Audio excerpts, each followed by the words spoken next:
So let's first take a look at the myths that exist with regard to wireless. The myth number one is that wireless data services and cost too much.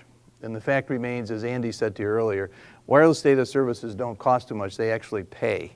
And the reason is because you can get into return on investment examples that can have significant paybacks. And most of those examples can allow you to plug in your own numbers if you don't agree with them, maybe make some more conservative estimates and rerun the numbers, and you'll still see some very significant paybacks. Myth number two, that wireless data is not secure. We've talked a lot about this already, and clearly the wireless data network has been designed to provide security in the network, and if you add a VPN at the applications layer, you're just as secure as you would be if you were sitting in your office on a wired connection.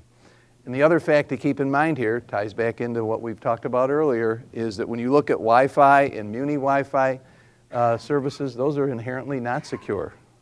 So that gives a definite leg up to wireless broadband. Myth number three, that implementing wireless services requires retraining my help desk staff and spending hours on the phone with my mobile workforce trying to get it to work. Not the case. I mean, just try it out yourself. If you had wireless area broadband, especially if it's embedded in a notebook, you just hook it up like you would a hotel DSL connection, and you're on to getting your application done. And it's a lot easier than going to try to find a hotspot someplace to log in. Myth number four, that wireless broadband coverage is spotty and not reliable. Absolutely not the case, particularly here in North America. There are lots and lots of 3G services being implemented in points of population areas every day, every month, every week, and it's getting better and better as we go forward.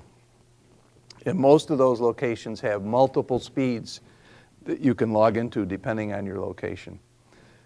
Myth number five, that wireless technologies are evolving so quickly I should wait to see what is next and not rush into a mobile broadband deployment. Well, first of all, there's no question about the fact that it is advancing quickly just as dial-up to DSL did, but that's not a reason to wait. I mean, if you've built a business case or an ROI model on implementing a wireless application in your business, and it's got a payback model, it doesn't make sense to wait, because even if the speeds do get better in another 6 months or a year, or the technology slightly changes in another 6 months to a year, you will have lost 6 months or a year of payback.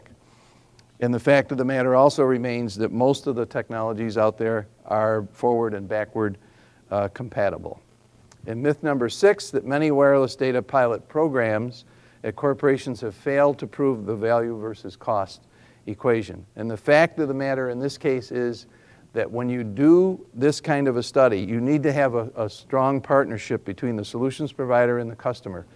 Pilots need to be managed. You need to build a plan, you need to have milestones, and you need to be sure you hit those.